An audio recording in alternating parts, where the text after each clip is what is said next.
NEET coaching సెంటర్లలో top 1 గా ఉంది శ్రీ ఆద్య మెడికల్ అకాడమీ. అడ్మిషన్స్ జరుగుతున్నవి, సంప్రదించండి. హాయ్ హలో నమస్తే, welcome to hi TV digital media network. నేను మీ అంకరాజయ్. ఈరోజు మనతో పాటు రియల్ ఎస్టేట్ ఎక్స్పర్ట్ మిస్టర్ సంకల్పం వాసు గారు ఉన్నారు. వారితో మాట్లాడదాం.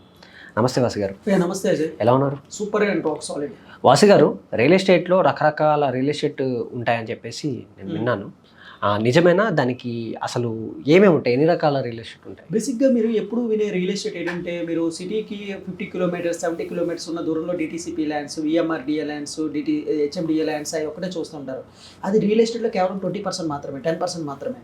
అయితే రిమైనింగ్ రియల్ ఎస్టేట్ అంటే దాదాపు 5-6 రకాల రియల్ ఎస్టేట్లు ఉంటాయి. చూడండి, మన ఇంటి చుట్టుపక్కల ఇప్పుడు మన ఈ చుట్టుపక్కల మనకి కొన్ని రీసేల్ ప్రాపర్టీస్ వస్తూ ఉంటాయి. ఆల్రెడీ కొత్తగా 2 BHKలు 3 BHKలు కన్స్ట్రక్షన్ అవుతుంటాయి. అలాగే రీసేల్ వచ్చే రియల్ ఎస్టేట్ ప్రాపర్టీ అవి సేల్ చేసినా సరే రీసేలే, దానికి వేరే సపరేట్ మార్కెట్ ఉంటుంది. సార్ ఆల్రెడీ కొత్తగా ఉంటుంది కదా, 70 lakhs 80 lakhs 1 crore కొత్తగా కొనుక్కుంటారు కదా, సెకండ్ హ్యాండ్లో ఎందుకు కొనుక్కుంటారు సార్ మీరు అనుకోవచ్చు.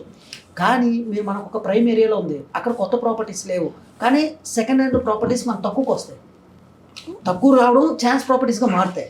సో అది రీసేల్ ప్రాపర్టీస్ ఉంటాయి. అలాగే విల్లా ప్రాపర్టీస్ అనమాట. విల్లాస్ ఇప్పుడు ఏదైనా ఇప్పుడు విల్లాస్, ఇప్పుడు ఫర్ ఎగ్జాంపుల్ సిటీ అవుట్కట్స్లో ఉన్న మార్కెట్ని ల్యాండ్ మార్కెటింగ్ అంటారు, ఓకే, ల్యాండ్ రియల్ ఎస్టేట్ అంటారు. ఈ ల్యాండ్ రియల్ ఎస్టేట్లో మళ్ళీ 2 రకాలు ఉంటాయి. ఒకటి కమర్షియల్ ల్యాండ్స్, మన సిటీలో కొన్ని బిట్లు దొరుకుతుంటాయి 500 square yards కమర్షియల్గా, అది చేసేది కమర్షియల్ ల్యాండ్స్ అంటారు. అలాగే కమర్షియల్లో ఆఫీస్ స్పేస్లు ఉంటాయి. ఇప్పుడు మీరు ఒక మాల్కి వెళ్ళారు అనుకోండి, అక్కడ ఒక స్పేస్ ఉంటుంది, లేదా ఒక సాఫ్ట్వేర్ కంపెనీ స్పేస్ ఉంటుంది.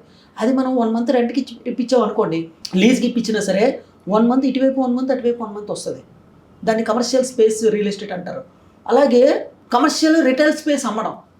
ఇప్పుడు ఒక షాపింగ్ మాల్లో ఒక స్పేస్ ఉంటుంది, అది అమ్మడం అనమాట, రిటైల్ స్పేస్, అదొక రియల్ ఎస్టేట్.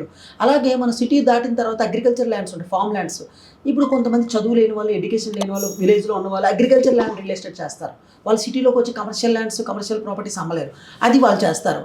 అయితే కొంతమంది లేడీస్ ఎక్కువ ఏది చేస్తారంటే, సిటీ ఏదో ఒక కంపెనీలో జాయిన్ అయ్యి, కంపెనీలో ఆ కంపెనీ మొత్తం ఒక 10 acres 20 acres 30 acres వెంచర్ వేస్తారు. ఆ వెంచర్ వేసిన తర్వాత ఒక 8 lines ఉంటాయి. 8 lines అంటే మేనేజర్, పైన మేనేజర్, ఆవిడ ఒక 5%కో 10%కో జాయిన్ అయ్యి ఆ డిటీసీపీ ల్యాండ్లు ఇవన్నీ అమ్ముతుంటారు అనమాట. దాన్ని ఓపెన్ రియల్ ఎస్టేట్ అంటారు. అది బేసిక్గా మేము చేసే రియల్ ఎస్టేట్ అంటే chance properties, commercial outlet real estate మేము చేసేది. అంటే ఏంటి, మా దగ్గరికి ఇప్పుడు 10 కోట్ల ప్రాపర్టీ వచ్చింది అనుకోండి మార్కెట్లో, అది దానికి ఆల్రెడీ రెంట్ వస్తూ ఉంటుంది. అంటే రెంట్ ఒక 5 lakhs 6 lakhs వస్తూ ఉంటుంది. అంటే అవుట్ రేట్ అనమాట. అంటే ఒక బిల్డింగ్ మొత్తం, ఒక కమర్షియల్ ప్రాపర్టీ మొత్తం మా దగ్గర 10 కోట్ల రూపాయల నుంచి 100 కోట్ల వరకు ప్రాపర్టీస్ ఉంటాయి. అయితే మేము ఎందుకు ఇది సెలెక్ట్ చేసుకున్నామంటే, ఇప్పుడు చాలామంది రియల్ ఎస్టేట్లో ఫెయిల్ అవ్వడానికి కారణం వాళ్ళు ఏ సెగ్మెంట్కి సెలెక్ట్ అవుతారనేది సెలెక్ట్ చేసుకోలేకపోతున్నారు. ఇప్పుడు నాకున్నారండి, నాకు ఒక క్లయింట్ ఎవరైనా వచ్చారనుకోండి, ఎన్ఆర్ఐ, మినిమం 10 crores నుంచి 100 crores వరకు నా దగ్గర ప్రాపర్టీస్ ఏమైనా ఉంటే అడుగుతారు. బేసిక్గా ఎందుకు, వాళ్ళ యొక్క ఫ్రీక్వెన్సీ ఆ రేంజ్ ఉంది. వాళ్ళ దగ్గరికి 100 కోట్లు పెట్టుబడి దగ్గరికి వెళ్ళి, సార్ సిటీ అవుట్కట్స్లో 200 గజాలు ఉంది, 20 లక్షలు కొనమంటే ఎలా ఉంటుంది? వాడు మా దగ్గరికి రావడమే ఒక 2 కోట్ల కారులో వస్తాడు, ఒక 3 కోట్ల కారులో వస్తాడు. అలాంటి వాడి దగ్గరికి వెళ్ళి 200 గజాలు అంటే అవ్వదు కదా.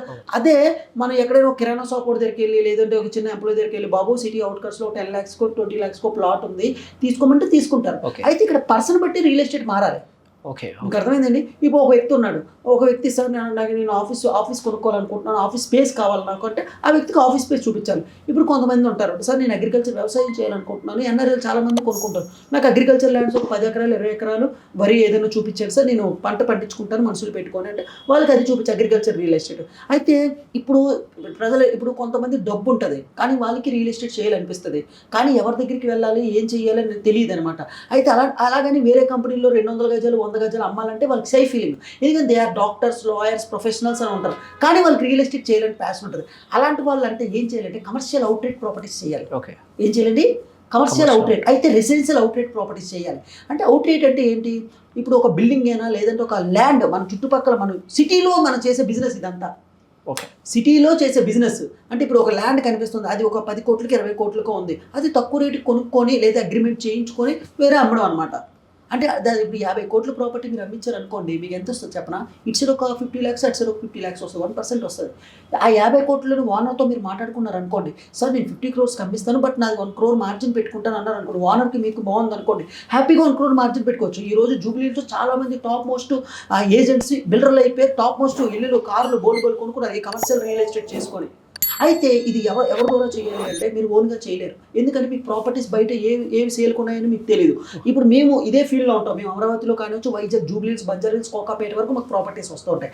వైజాగ్లో బీచ్ రోడ్, ఎంవీపీ ఇక్కడ నుంచి కూడా ప్రాపర్టీస్ వస్తుంటాయి. అయితే మాకు అవుట్కట్స్లో కావాలి, డెవలప్మెంట్కి కావాలి, పెద్ద ల్యాండ్స్ కావాలన్నా వస్తుంటాయి. అయితే మేము ఎందుకు చేయమంటే చిన్న చిన్న ప్రాపర్టీస్ అంటే మా దగ్గరికి ఉన్న కస్టమర్ సెగ్మెంట్ అంతా హై టికెట్ అనమాట. అయితే ఇది 2 రకాలుగా చేస్తూ ఉంటాను నేను. ఒకటి, ఎవరైనా రియల్ ఎస్టేట్ చేయాలంటే అది నేర్పిస్తాను, ఈ commercial outright real estate, residential outright real estate. అలాగే నాకు ప్రాపర్టీ కావాలన్నా మీకు కావాలనే నేను ఇప్పిస్తాను. అయితే మీరు మార్జిన్ బిజినెస్ చేసుకోవాలి అనుకున్నా మీకు నేర్పిస్తాను అనమాట. సో ఈ సొంతంగా నేను రియల్ ఎస్టేట్ చేసుకోవాలి, లేదు సొంతంగా నేనే ఇన్వెస్ట్మెంట్ చేసుకోవాలి అనుకున్న వాళ్ళకి ఈ ఛాన్స్ అవుట్రేట్ ప్రాపర్టీస్ నేర్చుకుంటే, లేదు ఈ కమర్షియల్ రియల్ ఎస్టేట్ నేర్చుకుంటే, లేదు ఈ కమర్షియల్ రియల్ ఎస్టేట్ మా దగ్గర తెలుసుకుంటే ఖచ్చితంగా వాళ్ళు సక్సెస్ అయ్యే అవకాశం ఉంటుంది. సో ఎప్పుడు రియల్ ఎస్టేట్ అంటే ఏదో కంపెనీలో జాయిన్ అయ్యి 200, 120 ప్లాట్లు అమ్మడం కాదు. అది ఎవరైనా అమ్ముతారు. అది కానీ నీ యూనిక్ ఏంటి?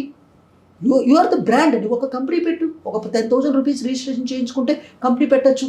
సో నువ్వు ఓన్గా మార్కెట్లో తిరుగు, రేపు పొద్దున్న నువ్వు బిల్డర్ కూడా అవ్వచ్చు. ఇప్పుడు ఫర్ ఎగ్జాంపుల్ అండి, మీరు ఒక అవుట్రేట్ ప్రాపర్టీలు చేసి ఒక 3 కోట్లు 4 కోట్లు సంపాదించారు, మీ ఇంటి చుట్టుపక్కల మీరు చిన్న చిన్న 2 BHK కన్స్ట్రక్షన్ చేసి బిల్డర్ అవ్వచ్చు కదా. ఓకే, ఇప్పుడు నెక్స్ట్ మా ప్లాన్ కూడా అదే. అవుట్రేట్లో ఎందుకు ఉంటాం? ఇప్పుడు మనం వేరే కంపెనీలో చేయడం ఏంటి? ఇప్పుడు బేసిక్గా చెప్పాలంటే అండి, చాలా మందికి నచ్చని విషయం ఓన్ ఐడెంటిటీకి రావాలండి. ఇప్పుడు రియల్ ఎస్టేట్లో 10 లక్షలు వస్తుంది, వేరే కంపెనీలో చేయడం ఇష్టం ఉండదు. ఓకే, నా ఓన్గా నేను చేసుకోవాలనుకుంటారు. కానీ ఇందులో ఉన్న సాధక బాధకాలు కూడా తెలియాలిగా, ఒక ఎక్స్పర్టే కూడా తెలియజేయాలి. అందులో విధంగా నేను తెలియజేస్తుంటాను అనమాట. అసలు రియల్ ఎస్టేట్లో ఎన్ని రకాల రియల్ ఎస్టేట్ ఉంటాయి. ఒకవేళ మీరు ఛాన్స్ ప్రాపర్టీస్ కొనాలనుకున్న, అవుట్రేట్ ప్రాపర్టీస్ కొనాలనుకున్న, తక్కువ రేటు కావాలనుకున్న, మీరు ఇప్పుడు ఎన్ఆర్ఐ కానివచ్చు, అక్కడ కూడా వాళ్ళకి ఛాన్స్ ప్రాపర్టీస్ ఎలా దొరుకుతాయి అనేది కూడా నేను చెప్తాను. దుబాయ్లో కానివచ్చు, యూఎస్ఏలో కానివచ్చు, ఎక్కడైనా ఉన్న ఈ ప్రాపర్టీస్ మీకు దొరుకుతాయి. దాన్ని ఎలా మీరు కొనుక్కొని అమ్ముకోవాలి, ఒకవేళ మీకు ఇంట్రెస్ట్ ఉంటాయి. ఓకే, అలాంటి వాళ్ళకి చాలా బాగా ఉపయోగపడుతుంది. ఇప్పుడు చాలామంది ప్రొఫెషనల్స్ వేరే కంపెనీలోకి వెళ్ళి చేయడం ఇష్టం ఉండదు. అలాంటి వాళ్ళందరికీ మీ ఓన్గా మీరు చేసుకోవచ్చు, లేదా మా ద్వారా కూడా మీరు ఐడియాలు తీసుకొని మేము చెప్పే ప్రాపర్టీస్ కూడా ఇన్వెస్ట్ చేసుకోవచ్చు. అలాంటి వాళ్ళందరికీ సంకల్పం వాసు రియల్టర్స్ అనేది ఖచ్చితంగా మేము స్వాగతం పలుకుతున్నాం. మీ చేత మేము బిజినెస్ చేయిస్తాం, మీ చేత మేము మంచి పెట్టుబడులు పెట్టిస్తాం, మీకు మీరే చేసుకునేట్టు తయారు చేస్తాం. సో అలాగే మాతో కూడా కలిపి చేయొచ్చు. సో అదండి. థ్యాంక్ యూ వాసు గారు, చాలా బాగా ఎక్స్ప్లెయిన్ చేశారు. అండ్ ముఖ్యంగా ఎంతోమంది డౌట్స్ అన్నిటినీ కూడా మీరు క్లారిఫై చేసినట్టు నాకైతే అర్థమైంది. అండ్ చాలామంది మిమ్మల్ని కన్సల్ట్ అవ్వాలి అంటే ఏ విధంగా కన్సల్ట్ అవ్వాలి? నా సంకల్ప వాసు రియల్టర్స్ అని కొడితే మా టీం ద్వారా కింద నెంబర్ ఏదైతే కనిపిస్తుందో 9121740734 ఆ నెంబర్కి మీరు కాల్ చేసినట్టు మా టీం ద్వారా మమ్మల్ని అప్రోచ్ అవ్వచ్చు, మా టైం తీసుకోవచ్చు. ఖచ్చితంగా రియల్ ఎస్టేట్లో హెల్ప్ చేస్తాను మీకు. ఎందుకంటే రియల్ ఎస్టేట్లో చాలా డబ్బు ఉంది, మీ దరిద్రాలన్నీ పోతాయి. రియల్ ఎస్టేట్ చేసే వాళ్ళు ధనవంతులు ఖచ్చితంగా, ఎందుకంటే ట్రంప్ చేస్తాడు, చాలా పెద్ద పెద్ద వాళ్ళందరూ రియల్ ఎస్టేట్ చేస్తారు, మీకు పెద్ద పెద్ద పరిచయాలు కూడా పెరుగుతాయి రియల్ ఎస్టేట్ వల్ల. బట్ దీనికి కాస్త మెంటర్ అనే వాళ్ళు ఉండాలి, ఆ హెల్ప్ చేసేది నేను. సో అదండి. Thank you so much. Thank you so much.